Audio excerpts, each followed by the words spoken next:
No school. So then you can't see me. But then, see, even See, that's sad. you get more homework that way. Pictures of you. Well, okay, so actually, I mean, you know, it's kind of, you guys might think it's a joke, but you can get very sick, you know, from like even a cold, you know, can lead to complications. It can lead to very serious conditions like pneumonia, where you can go to the hospital, and trust me, you won't like it in the hospital. You'll wish you were here studying. Yeah, if I don't mind interjecting, we had 4 students with pneumonia this year, and 2 were hospitalized. Karen was hospitalized, and so was Miguel. So For what? take this serious for pneumonia for several weeks this year. So please pay attention to this part because he's right. A simple cold, like what Miguel and Karen had, got a lot worse very quickly, and they both were hospitalized for 2 weeks each. Miguel was a week and a half. Karen was 15 days. Right. So you know, it's a very serious condition, and like, so you don't want to be at the stage where you have to go to a hospital, or you're getting, you know, high fever, because by that point it might be too late. You know, and what they're gonna, in the hospital, there's all kinds of other conditions, other diseases that you can catch. It's not a good place that, you know, you want to go. It's a last resort, really. So this is what you can do to not go there. Okay. And so gargling is a very simple, effective technique that actually it works for a number of to improve your respiratory health and to prevent, you know, things like the common cold. Do you guys know what gargling is? Yes. What is gargling? You get water and you regurgitate it. You regurgitate water. Okay, you're close. Anyone else want to guess? Swallow it and use it. No other guesses? Okay, so basically you get a glass of water or some green tea, you put it in your, you know, you put it in your mouth, but you don't drink it. Okay, and then you swish it around your mouth from cheek to cheek. You raise your head up, tilt it at an upper angle, and then you just blow air into it, so you get bubbles. Right? It's fun. So, that's what gargling is. But it's something that's actually shown to have a lot of benefit in preventing colds. And so, for instance, in Japan, it's one of the most recommended things that to prevent upper respiratory infections like the cold. They do gargling. And really, you know, compared to other treatments, it's like drugs, which are extremely, again, they have a lot of side effects and they're expensive. This is something you could do. It's basically free. You're just using water or sometimes tea. But the problem is that because it's basically, you know, cost free, no one will ever tell you to do it because no one makes money, right, from telling you to do that. You guys ever seen commercials on TV for drugs or? All the time. All the time, right?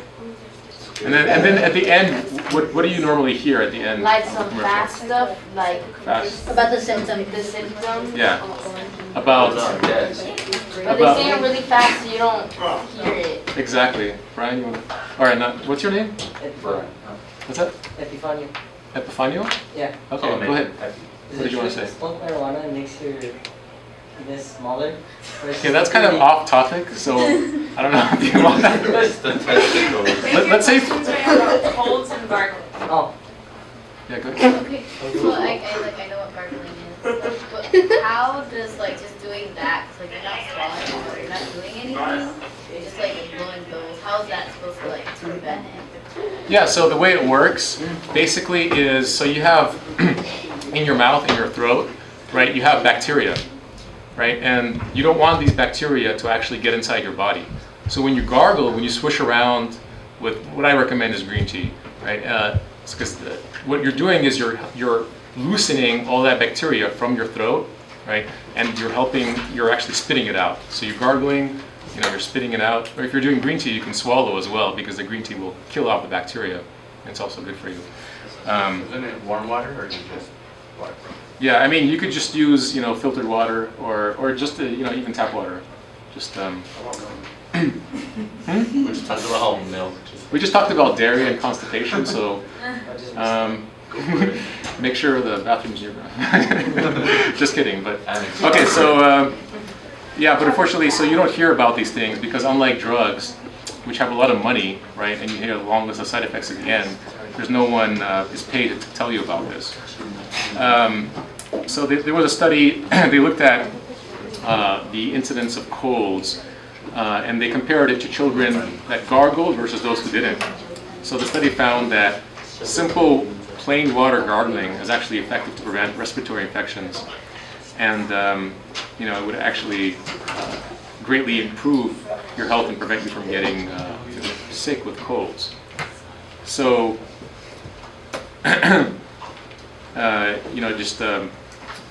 basically all you have to do is gargle, at least twice a day or at least once a day, and especially during the cold season is a good idea. And it showed that it reduced your chance of getting a fever by about a third. And so this study looked at actually comparing the effects of green tea versus saline water versus plain water. And so it showed that actually green tea was the most effective. It lowered the risk by about 2/3. And yeah, so again, it's a good idea, especially during cold season. Good? Oh yeah, and then parents tell us not to gargle because they think that's disgusting. Well, yeah, you should take this. You have this lecture right in front of you. Just give them the page, circle it, give it to them, have them read it. I need one in Spanish. Okay. Yeah. So. We can translate a message for you, for your mom if you go outside. Alrighty. So let's move on. How many of you guys like broccoli? All right. You have some broccoli lovers. Nice. Steam. Okay, steam. Very good. Yeah, you can steam it. There's a lot of ways to make it tasty. So, basically, when kids are given a choice between something like a chocolate bar or broccoli, what do you think they pick? Chocolate bar. Okay. No broccoli. I don't like chocolate. Okay. And that the study showed that you guys are right. Most of the kids, 78% pick the chocolate bar. But what do you think happened when an Elmo sticker was placed on the broccoli? Still get the broccoli. Yeah, Broccoli. that's right. So when an Elmo sticker was placed on the broccoli, then you get 50-50 split. Okay, so you get a lot more people choosing the broccoli. Actually, this experiment was repeated successfully with a picture of SpongeBob saying "got beans," and then you had more kids getting beans, just from that alone. And then, cookies obviously is not something you should be focused on. It's a processed food. But if you just cut them into small pieces, you can actually reduce your intake. Preferably to avoid altogether, but So basically, how do you guys think we should cut our vegetables to make them more appetizing, to make more people like them and choose them? Into a shape of a chocolate bar. Oh, okay. He's creative. Probably going to be a designer. Yeah, so that's a good idea. I should add that. But yeah, so actually, just the way you cut vegetables influences, whether kids will choose them or not. So one study found that shape was very important, and the shape that was most liked were stars. So you guys try this, cut your vegetables into stars and see if you like them better. Or have your parents do it for you. Because they're more broccoli interesting. into a star. Or maybe into a chocolate bar looking, I like that idea too. So what about size? Do you guys think whole slices or miniature King sticks? size bar. Exactly. No, she's right. Party on. size. Party size. What was your name? It's king Victoria. Victoria. So you're actually way ahead of the curve here, because ordinary slices. So the big slices are preferred to the miniature sticks. And also just giving them more appealing names can make them more appetizing. Yeah. So study done with, they gave vegetables and fruits more appealing names, like Power Punch broccoli, Silly Dilly green beans, Tiny Tasty treetops. That's a good one. And so just by calling them, in a fun way, it actually improved intake. So the kids in the study, they actually ate twice as much broccoli, 3 times as many green beans, just by changing their name.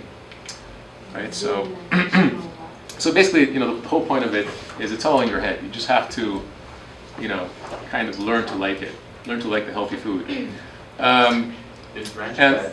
what's that? Ranch. Ranch? Yeah. Dressing? Yeah. Have you read the ingredients? It's got Uh, creamy fatness. yeah, there's a lot of additives usually. So, I mean, if But the you broccoli, the broccoli counts as a if you like a good salad dressing, I'd recommend balsamic vinaigrette or vinegar, balsamic vinegar.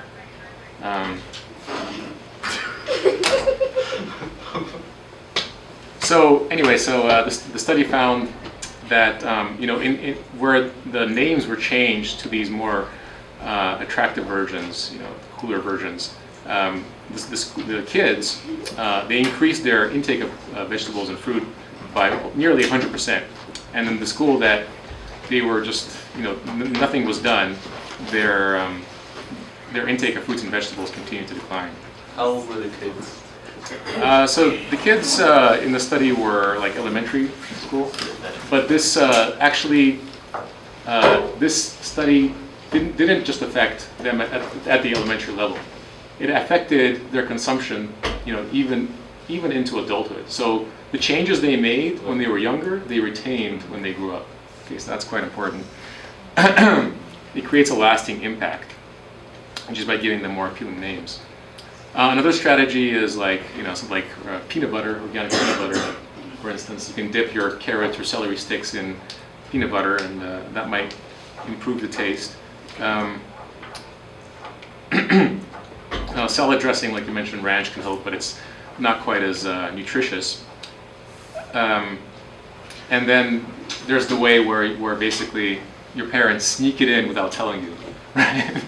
So just like you have like an omelet and it's full of green things, you don't know what they are, but that can work, but it shouldn't be the only way you guys get vegetables. You need to learn to actually enjoy the taste of these fruits and veggies.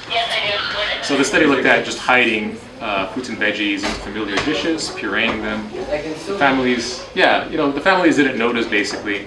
But again, it shouldn't be the only way that you eat fruits and vegetables. You should knowingly learn to like them.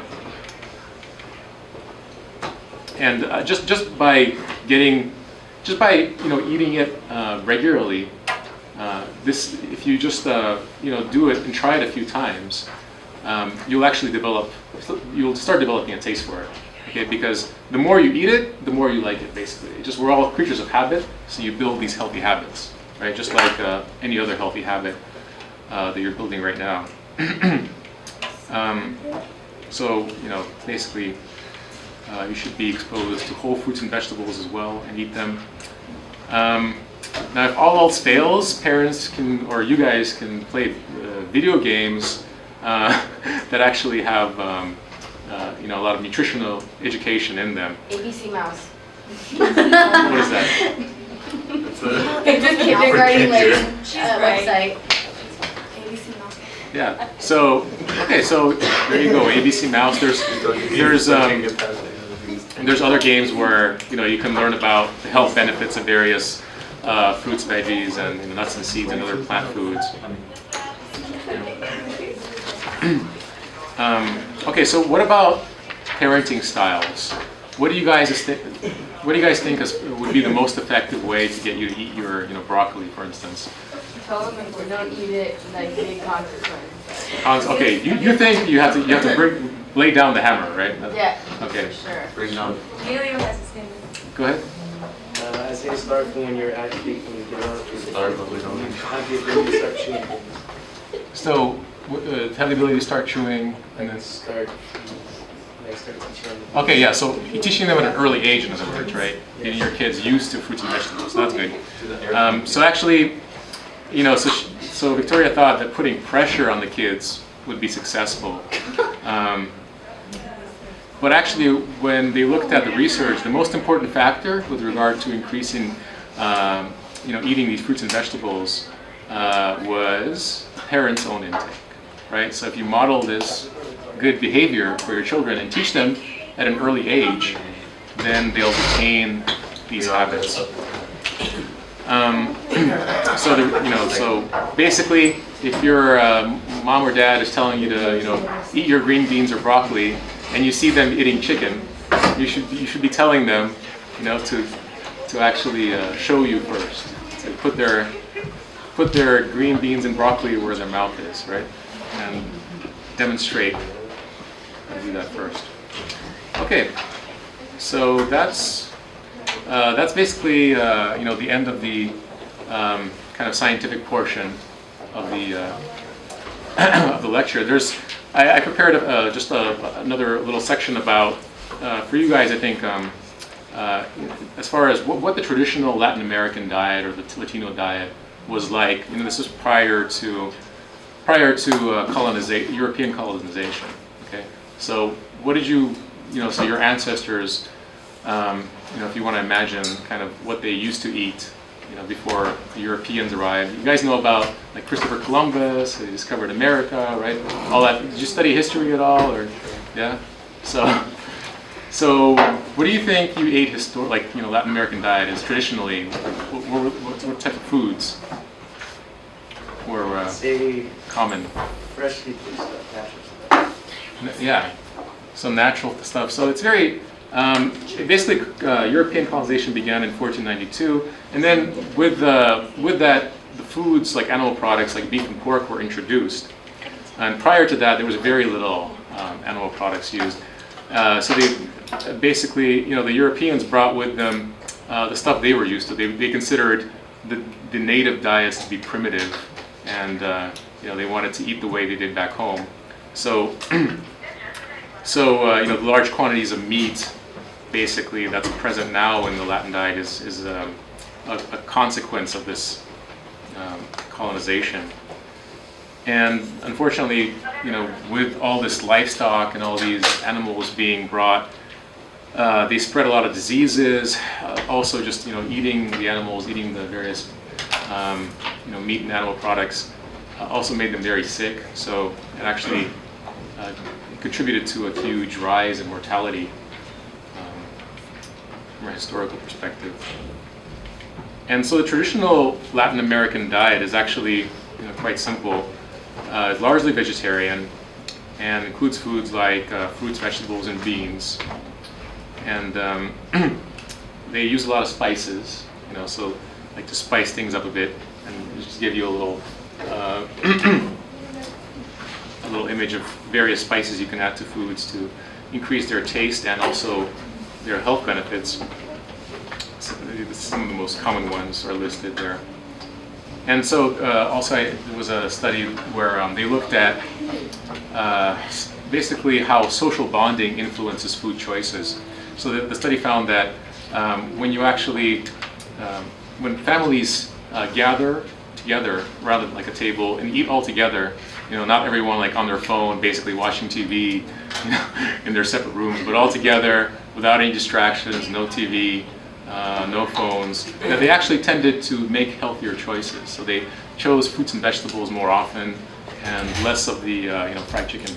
So okay, so I have I think a sample recipe that we have a little bit of samples for you to try now. This is rice and black bean pilaf. The ingredients are listed, so I hope you guys enjoy. And we also have tabbouleh. So just a little sample so you guys can try and see how good these healthy foods can really be. And if you want more recipes, I have some links here. You can just go online and look them up.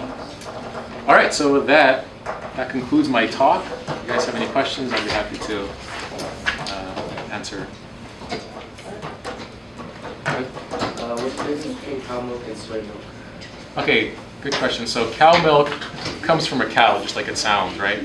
Whereas soy milk comes from the soybean plant, right? So it's a completely different source. And basically it comes from a plant, right? So it's at the bottom of the food chain. It's quite healthy, and I would recommend organic, if you can. or at least non-GMO soy milk, because then you won't get any of the pesticides associated with that.